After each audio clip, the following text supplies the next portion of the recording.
then after that, we have Advocacy Day, which is June 8th. Be sure to join us on Eventbrite. The registration is there. We will meet up with what Heidi is saying in the chat with the legislator. So it's really a big deal. And last but not least, the COVID-19 resources.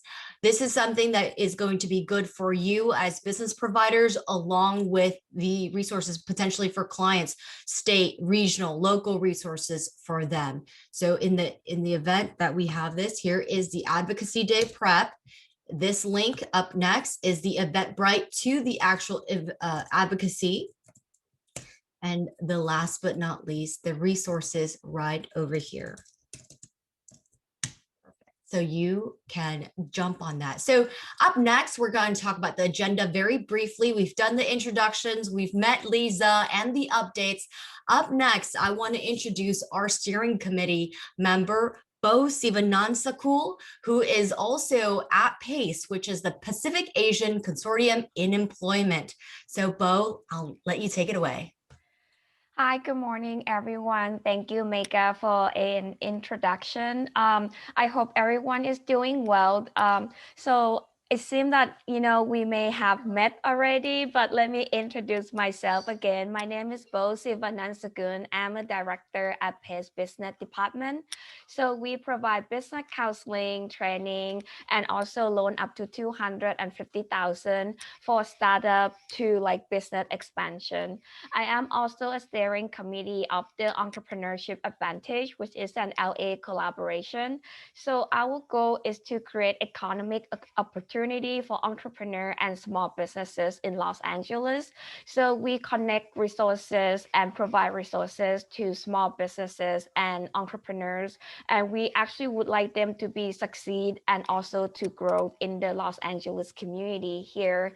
So, if you haven't heard about Entrepreneurship Advantage and you would like to learn more, you can, complete the interest form that will come up in the next page here, and then submit your interest to us. But it seemed to me that most of you may have already been part of our collaboration, and I am very happy to work together with you.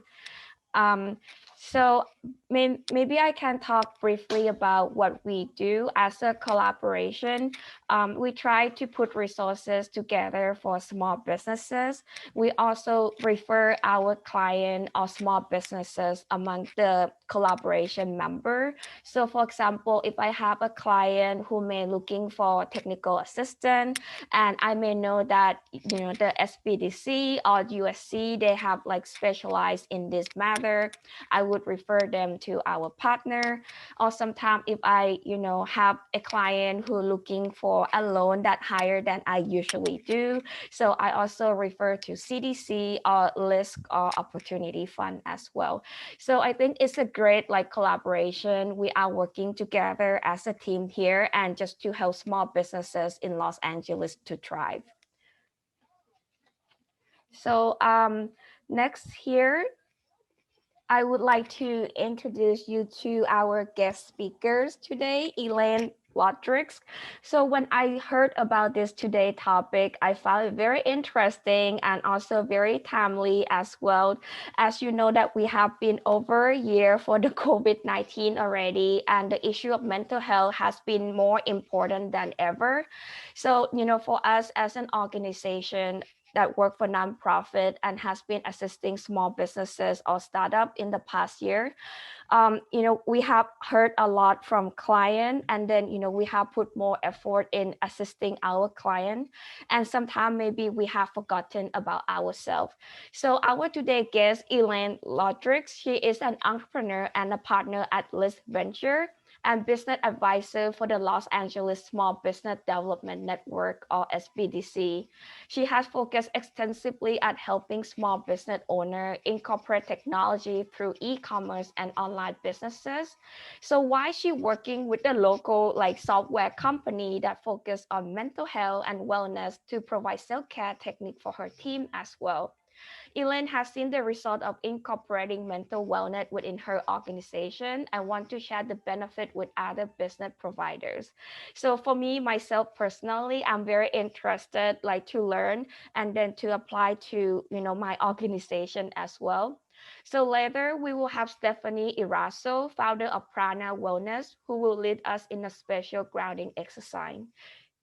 So I'm gonna pass on to Elaine right now. Thank you, Bo. Hi, everybody. Happy Thursday. I hope everybody is really excited for the weekend. I know it's a long weekend for everybody, so hopefully you guys are taking some time this weekend to really refocus and reset and get some rest in and recharge.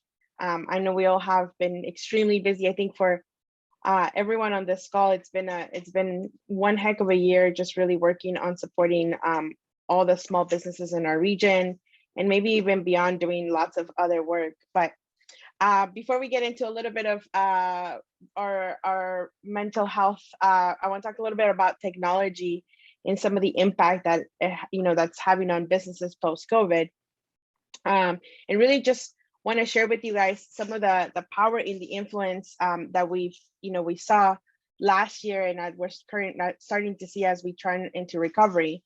And really, how does it change the way in which we're communicating and interacting with like the services that we're providing?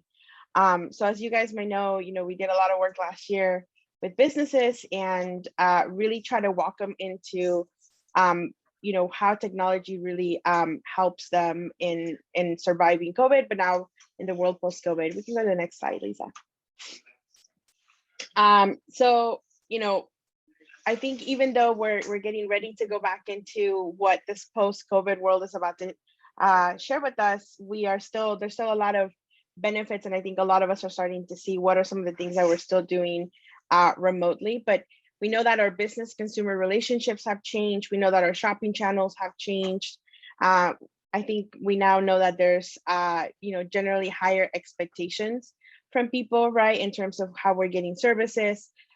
There's less and less customer attention, right, and consumer attention, because there's so many things happening.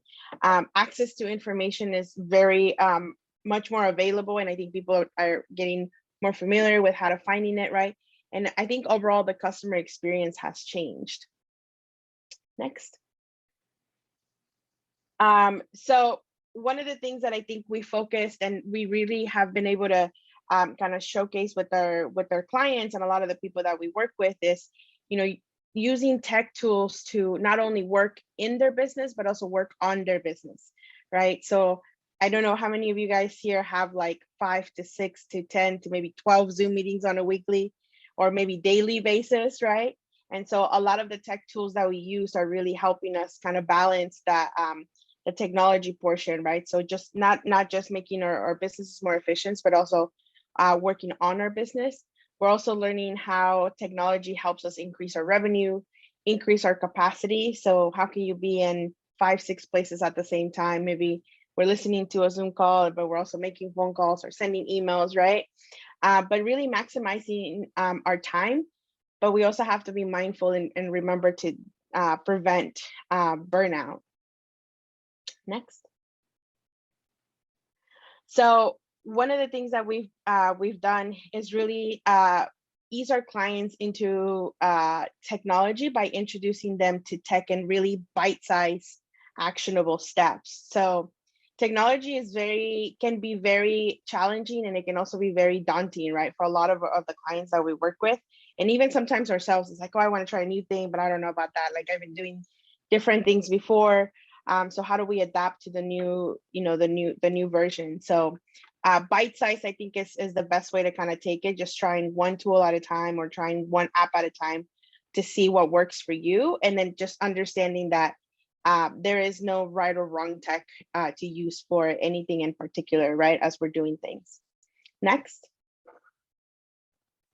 So I want to share with you guys a little bit about what we've done with their clients, which I think is also might be helpful for you guys, as you guys are all service providers. And when we talk about tech, there's so much more than actually, building out like the sites and things like that, but other tools that we have found to be really helpful and doing trainings, especially with our business owners, right? To introduce them into these bite-sized nuggets of how they can use technology. So we've done a lot of trainings, and we've done a lot of work with our clients on very specific things, like what are the different tools that they can use to work in their business, right?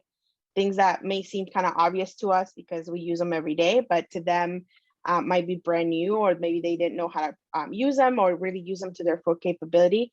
And I kind of just dropped a bunch of like different things that we use and that we do trainings on.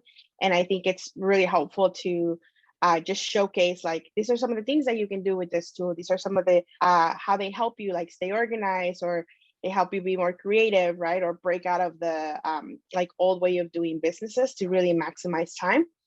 And then also just showcase some of the things that we showed some of our clients of how they can work on their business, right? Things that they can grow with, and really learn different ways to generate business. Next.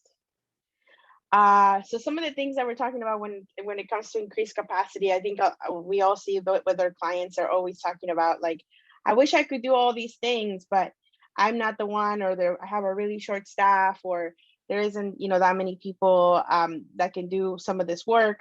Some of the things that we've been able to really do kind of trainings with them has been on increasing capacity. So some like are there, best places to kind of find some short-term staff and or short-term help to support them through some of these projects, or to the pivot process, right, has been on these platforms, but also showing them how they compare to each other, how to vet out individuals, how to really understand how can they be posting better questions to get the right talent to help them increase their capacity.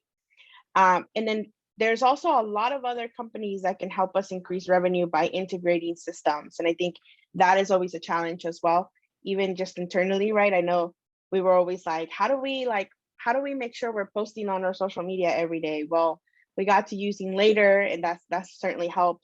And I will also say a lot of these platforms that we're showcasing, or like a lot of the things that you see that I'm showing in today's presentations, there's a lot of local teams, there's a lot of regional teams here in LA that can come in and actually do the trainings for you.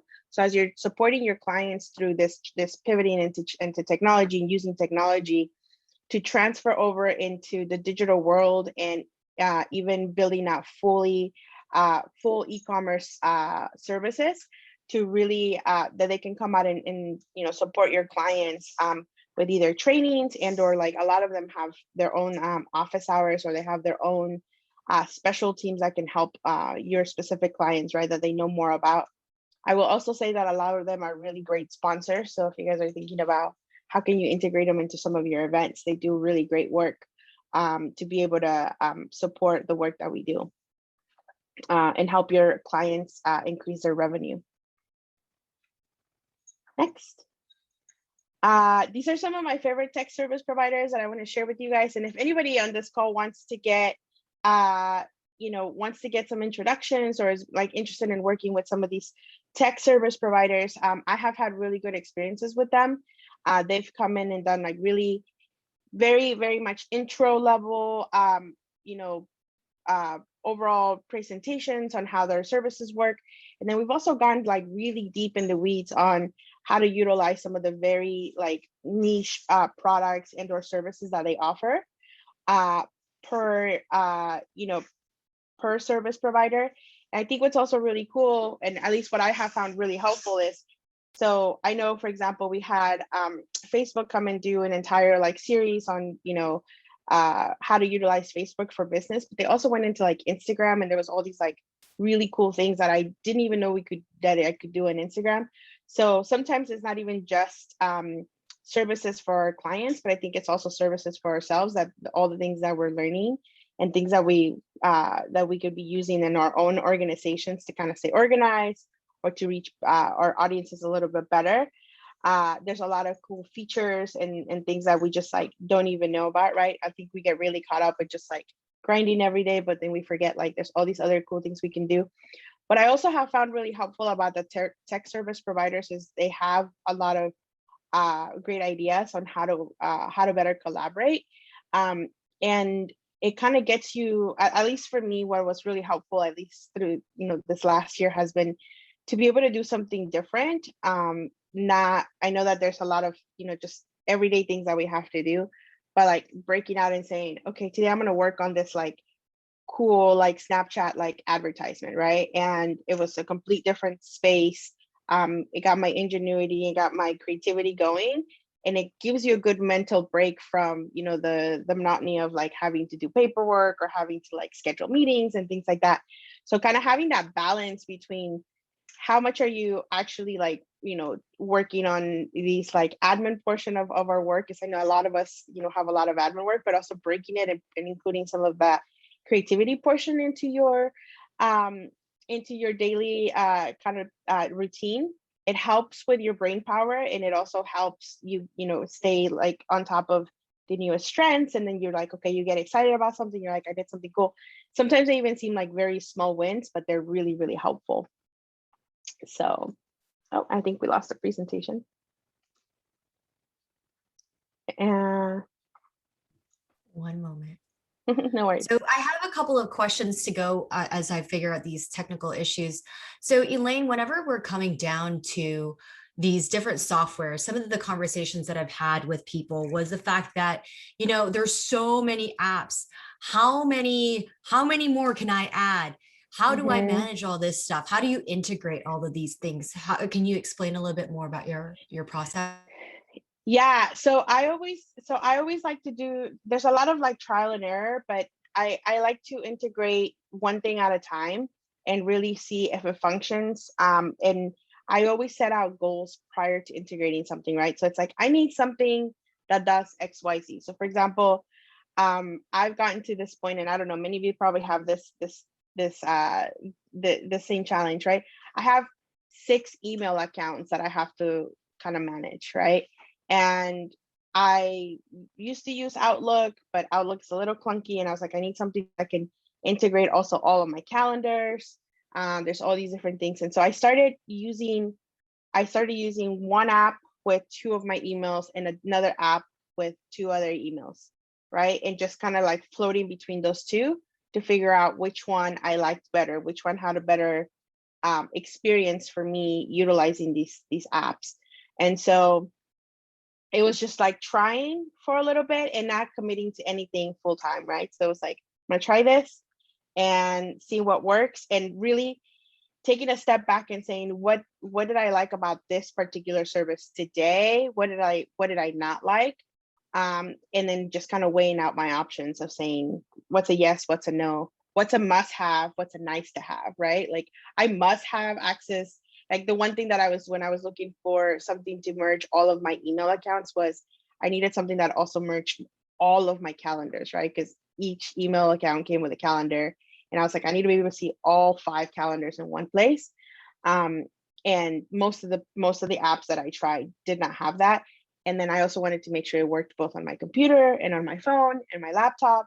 So, I was just checking all of those boxes and saying, okay, what do I need to have? And also asking around. I think also checking with other people. Like, I think this is a great place to check with all of our peers and saying, hey, like, what are you using for this?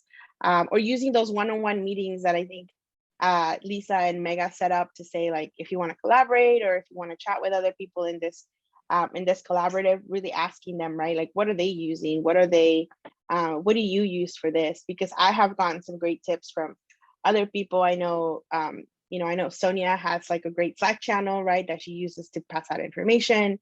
I know, Anna Marie uses a ton of like, her Instagram account is always, on fire. There's always all kinds of like, really good information. So just really learning from others and paying attention to what are others doing that you're like, oh, I like that, right? And chances are, if I like that, probably the clients that I'm serving are also going to like that. So don't forget about your personal, like, I guess your user experience, right? As you're using technology, like that's the most valuable thing we have. Like many of us might not be able to actually build technology, but we are all users, and whatever is easy for us to use is the best way to kind of introduce to others who may not also have been using technology in the way that, they should be leveraging it. We got a thumbs up from Sonia and a cheer from Anna. Elaine, as far as you had talked about asking Facebook, asking some of the, different types of organization to collaborate. Even Lisa was finding this concept interesting. How does a business provider get that going? Do multiple business providers have to kind of collaborate and go, let's ping Google for their Google business or workspace? What is that process? How do you recommend folks to get started?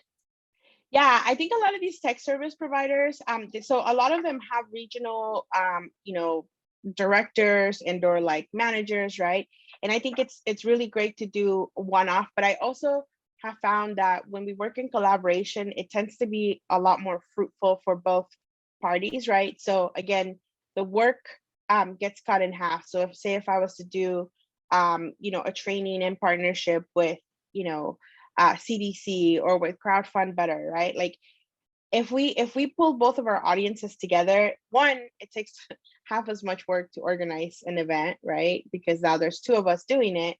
And then we're more likely to get twice as many people on this event, which I also think is really helpful. And then for the service provider, right, they're also then they get really happy, right? Because they're able to see that we're collaborating.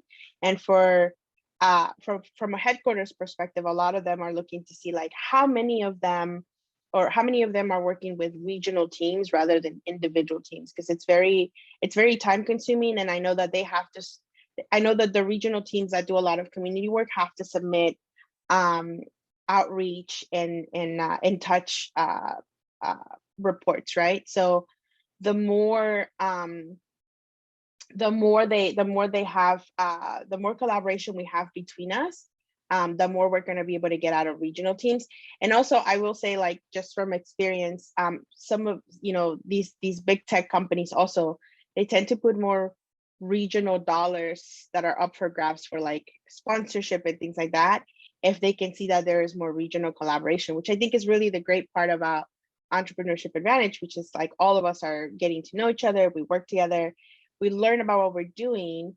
We learn about what we're doing with each other, and we're able to collaborate and do, we're able to do bigger events, and we're able to get, more money funneled into our region from these tech companies, because the budget is there, but sometimes they're like, oh, it's only one organization, I don't know, right? And it's like all of us are going out there on our own, but if we go together as a group, I think we can create a bigger impact. So with that, we're going into how to maximize your time. I think a lot of you guys probably use some of these tools on maximizing time.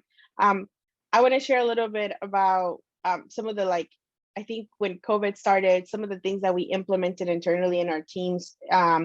We had these, we had a lot of these tools that we were using, and we definitely started to, just utilize technology to better organize ourselves. And to really have a better use of our time. I will also say, for those of you that don't know, a lot of these tech companies also have really great nonprofit discounts. So I think all of you guys are probably everyone in here is a nonprofit, and you can, if you reach out to their customer service team or to the enterprise team, they give you great discounts. I know we had Calendly for our entire team, like free for about, I think, like 8 months during the pandemic, because we were getting so much inflow of like meetings that we needed to do with clients and things like that. And so we were able to get a great discount. And then we were able to then roll that discount into our subscriptions. So I think that's also really important to remember that we are nonprofits and we can ask for nonprofits discounts. And then talk about maximizing our time and really preventing burnout. So I wanted to share with you guys some of the favorite things that we kind of started to utilize as a team to prevent burnout, and also recommended and actively had or share this with their clients, right? Things that they could, apps that they could download, things that they could use, people that they could follow in order to really prevent their burnout, because we know that there can only be so much time, and we have to take care of ourselves in order to be able to, support our clients. So next. So speaking of burnout, I just wanted to I wanted to share with you guys a little bit of our best practices. Next. So as operators, I think oftentimes we forget and or we like, it's really, really important that we also do things for ourselves to prevent burnout. So one of the things that I want to share a couple of things that we did, through the pandemic and that we're continuing to do now, even though we're now seeing each other a little bit more. So personal check-ins, we did them. We made sure that they were intentional and scheduled. So there was like a twice a week check-ins. We had a team lunch once a month. And then we had one-on-one lunches, at least one-on-one lunch with another coworker throughout the week. And then we also had a lot of team activities. So one of the things that we started during the pandemic was a fun earring Friday. So, we started collecting earrings because when you're on Zoom, this is the only thing they can see. So all of the team members started collecting earrings, and on Fridays, it was a fun earring Friday. So share as your, newest pair of earrings. And I think that was a little bit of a break, right? It's like, it was a substitute for water cooler, chats that we usually would have when we were in the office. Meeting and time management. So we had a lot of share valued and respected management practices. So so we had a couple of team members that were actually moms, and they were also homeschooling and kind of balancing being parents and being coworkers. And so we had this entire portion where for the moms, it was like every day during lunch hours for their kids. Those were the hours that they were also taking lunch. So sometimes it was like really odd. It was like 11:25 to like 12:35 was their lunch hour, right? Versus like the traditional 12 to 1. But we had all of those things kind of scheduled out on our calendar so that we could all see like so-and-so's having lunch with their kid right now, or they have to break out for like homeroom hour in order to like support their kids, right? Whether we're having homeroom hour. I think that's a lot of the things that we just kind of forget, that there's a lot of working parents.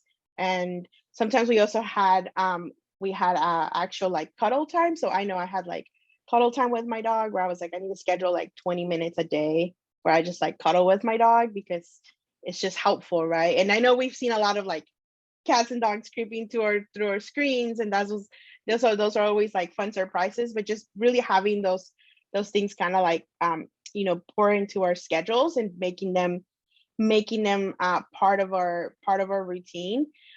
Work styles, I know we also have some people that were like super early morning risers. They were like, I'm up at 6 a.m.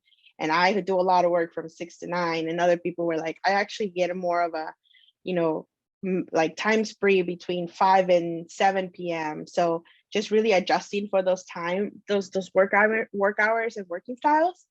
And then meetings and limits. So one of the best practices is all meetings start 5 minutes late in case you guys need a bio break in between. I think that's the one that I've been sharing the most. So how many of you guys have like 10 to 11 meetings and then 11 to 12, and you're like, when am I supposed to get water? When am I supposed to go to the, use the restroom, right? So if you build in those 5 minutes, right, then it gives you that stretch break, that water break that you need. And you can normalize putting those breaks in, because I think we're all, kind of in the same situation. We also just really worked on streamlining our communication. So no internal emails, right? Unless it needed to have like attachments or documents that were being shared. Everything internal was happening via messages on Slack. Just because as it was, we were getting hundreds of emails from external people. So no internal emails, right? It was all messages. It was like, you need to message people, call me, like literally pick up the phone and call me. We had each other's on our contacts on Zoom. So just like click on Zoom and then you get an incoming call, right? That really helped like really maximize, I think, our brain space. I don't know. I get really overwhelmed by unread emails. Like I look at my email and I'm like, how do I have 150 emails and I've only been away for an hour, right? Like, how does that happen? So I think that really helped with a little bit of just like the mental break of knowing that there's no additional emails. And then really embracing local apps and team practices, right? So a lot of like, what is your favorite food of choice? Like, what do you want to eat on our, monthly lunches that we were having, or on one-on-one lunch, and sharing kind of breaking those practices that we were having before when we were in the office, right? Like we'd be like, let's go to lunch, and we'd go down the street and grab lunch, or let's go get a cup of coffee or whatever, right? But we can't do that remotely. And I think a lot of us are still going to be maybe doing a little bit of both. So just really working on those practices were really important. Next. And so I want to share some of our favorite things that we do. So we had scheduled happy hours. That was really fun. Like once a month or so, we had happy hours with not just our internal team, but some of our favorite external teams. Meditation meetings, that's a podcast. If you guys like meditation, they're like 5 minutes to 10 minutes. It's a really great podcast. It's like one of our favorites. We do a lot of creative writing. So Ole is a really great, they do group creative writing. There's also empathy workouts on the weekend. So if you guys want to do some empathy workouts and work out your bone for having empathy for other people. And then some of our two favorites, I would say Prana Wellness, which is one of our companies, and Stephanie's going to give you guys a little bit of what she does. But also yoga wake up. So substituting your morning alarm for a yoga practice in the morning. So I think those, as I share, those are some of our favorites, but also, internally, you guys can share what are some of your best practices. I gotta say, Elaine, I love these little tips. They're really fantastic, and I wrote down some of them, but we'll have the presentation. I love that list, but some of your tips weren't like on that slide. So I'm gonna ask Lisa if she'll capture some of those, like build 5-minute breaks and no internal emails. I don't know if we could.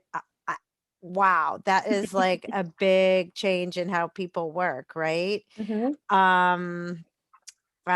Lisa's like, yeah, we'll do. I thought these tips were really good, and you kind of think about them, but I'm kind of amazed at all the one-on-one. I mean, you kind of put Cameo does a little bit of that, but not a lot. Who else? Like, let's do a raise of hands of who else does some of these in their day-to-day. Like, give me use the reaction button. I think we could stop sharing for a second. Lisa, you raised your hand. Lisa does it. Who else does it in your data? Carlos, Stephanie, Swando is using these with their team. That's great. I think I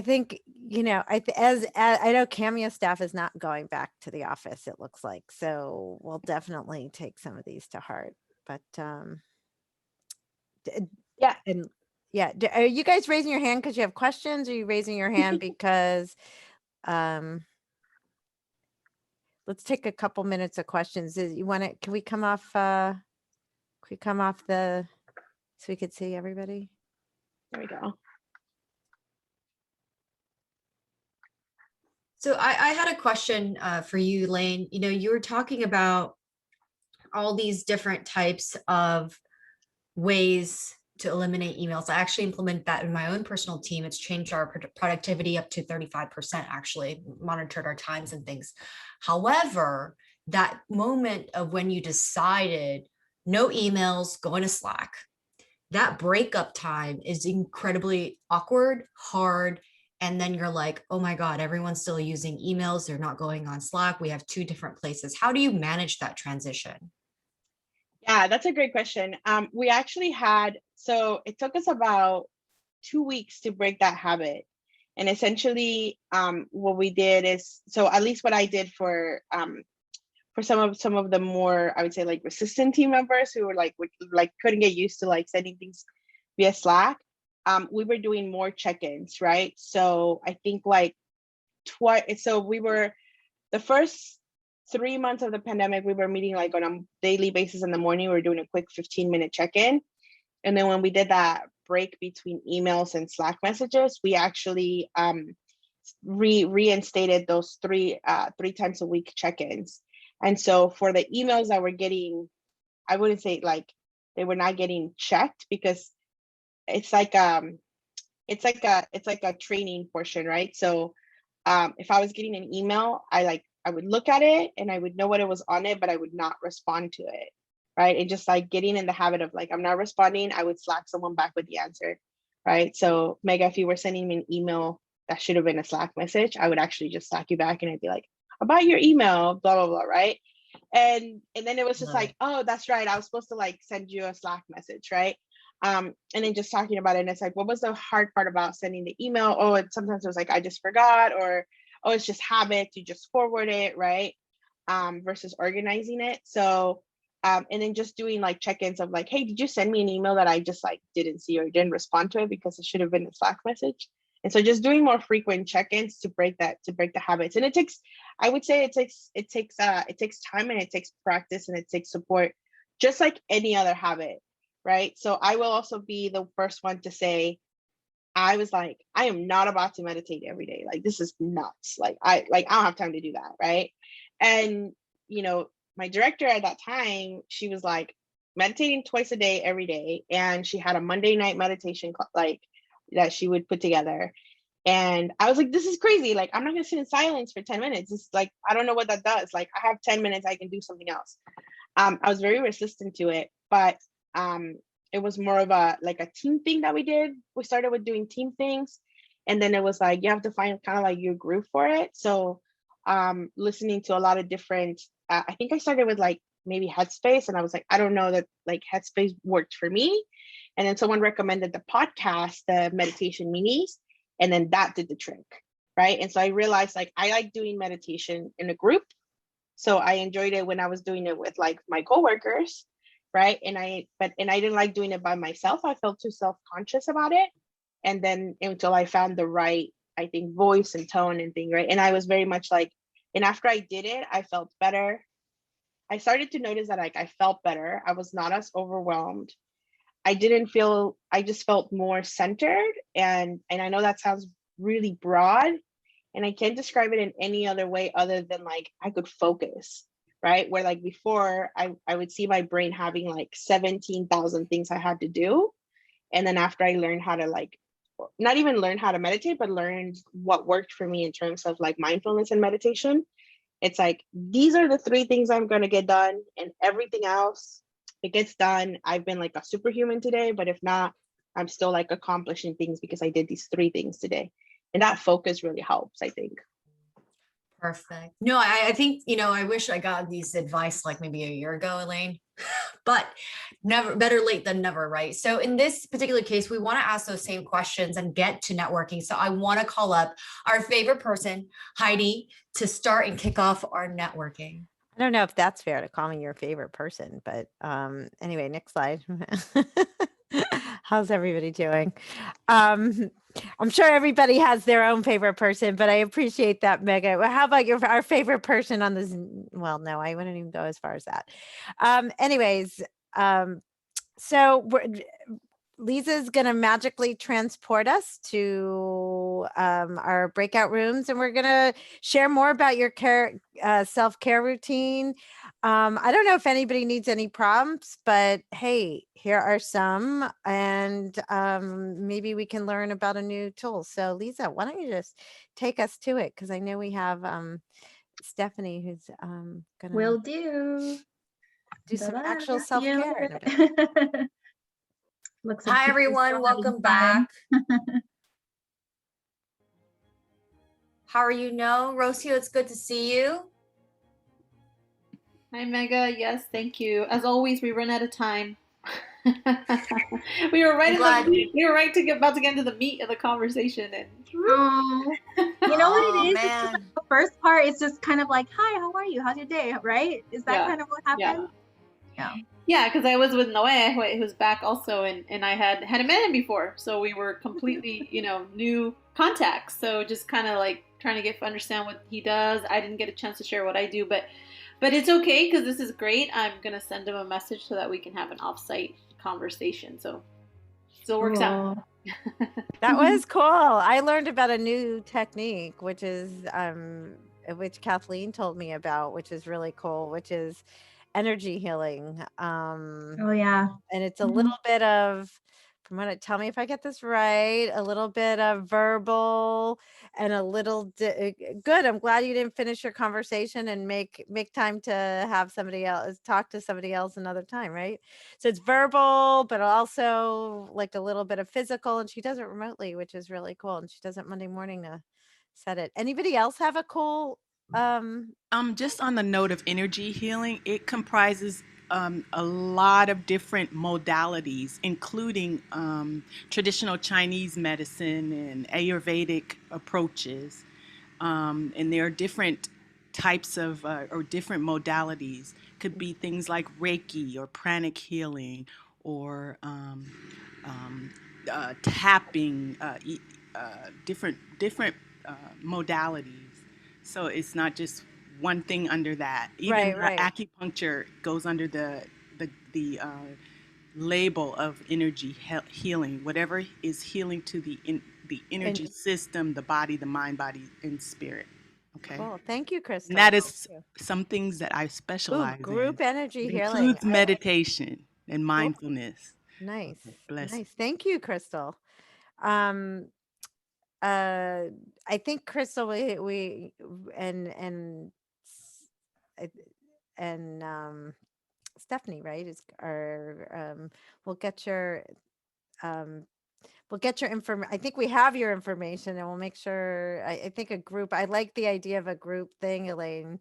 That's we can do that for the staff. Does anybody else have something they want to share that was really cool that they want to that was kind of different? We'll have one more share, and then we're gonna turn it over to do some actual self-care. Nobody wants to share? All right. Well, let's turn it over to Stephanie Erazo. She's a founder of Prana Wellness. Stephanie, I'm just going to give you the floor, and I think you're going to lead us in a little exercise. Sure. Thank you, Heidi. Appreciate it. Thank you for having me, everyone. This has been great, really helpful, Elaine. So I will be quick. I just wanted to share some information on the benefits of meditation and breath work. So I'll lead you through a quick practice. I know the biggest complaint that I get about getting people onto meditation is that, oh, I don't have time. But meditation actually creates more time in your day. It physically creates more space in your brain so that you're more creative, more productive. So if you allow for 5, 10, 15 minutes a day for meditation, you'll find that you create more space within the day and more productivity. So let's breathe together for a little bit. This first breath is called 4-stroke breath, and it's a really great breath to reset your energy. So instead of coffee, you can replace your midday coffee with a little meditation and breath work, which I highly recommend. And it's 4-stroke breath, so it activates your pituitary gland, which is at the base of your brain, and it deals with your endocrine system, your hypothalamus, your thyroid. So that energy it's like a brain massage. And you can actually feel it if you really sit with it. You can feel it as a brain massage. So I will demonstrate, and then you all can join in, and then just keep your eyes closed after we finish the breath, and we'll do a super quick group meditation. So I'm going to close my eyes. If you would not like to close your eyes, you can point your gaze towards your nose, the tip of your nose. So it's 4 breaths in through your nose and then 4 breaths out through your nose. It's audible, and you are not moving your shoulders up and down. So just the only thing that's moving is in and out your nose, your breath. So we'll begin 4 in and 4 out.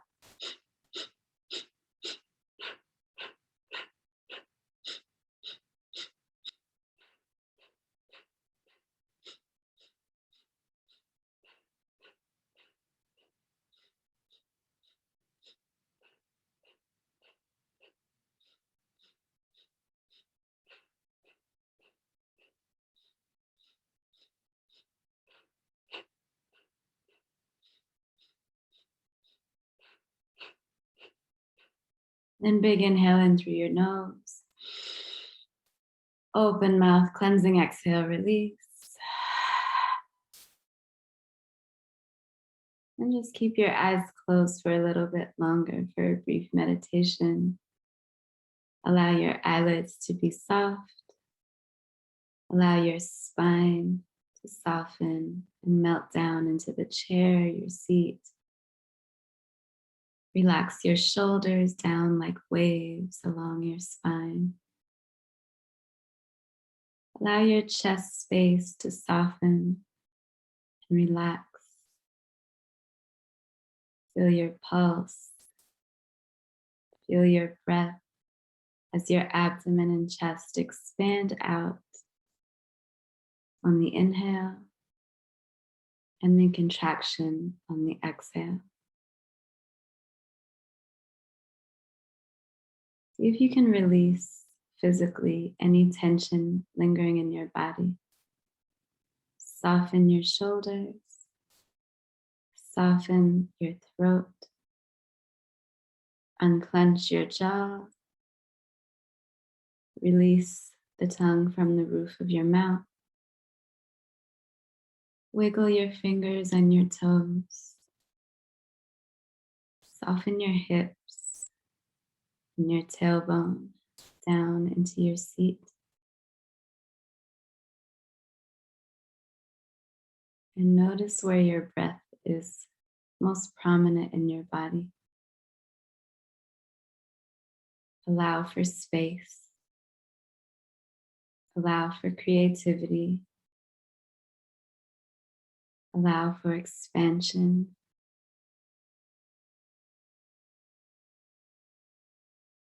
You can repeat silently the mantra with me. Where am I? I am here. What time is it? The time is now. You can repeat silently. Where am I? I am here.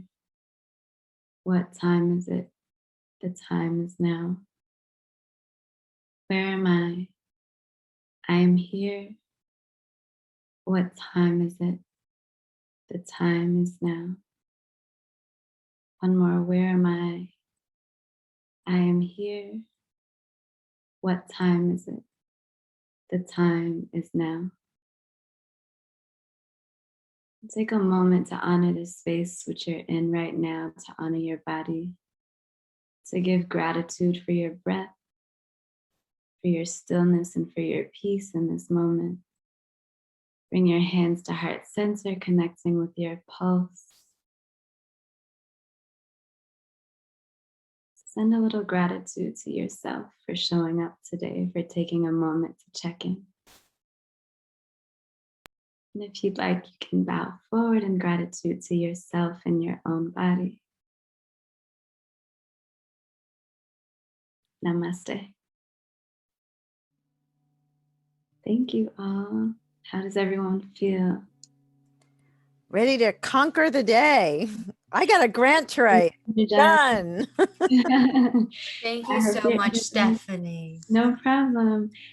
So we do wellness in the workplace. That's what we do for companies, organizations, speaking on wellness, self-care, host yoga classes and breath work and meditation virtually and in person now for companies. So that's perfect. We'll share your contact information also in the after presentation, you guys, and then be sure to sign up for our next month's EA meeting. We've got a cool presentation from the Milken Institute about what behaviors, they're looking at as far as small business and technical assistance program through the lens of behavioral science. So with that, have a fantastic, wonderful weekend along with kicking Thursday forward. Bye-bye now. Bye, everyone.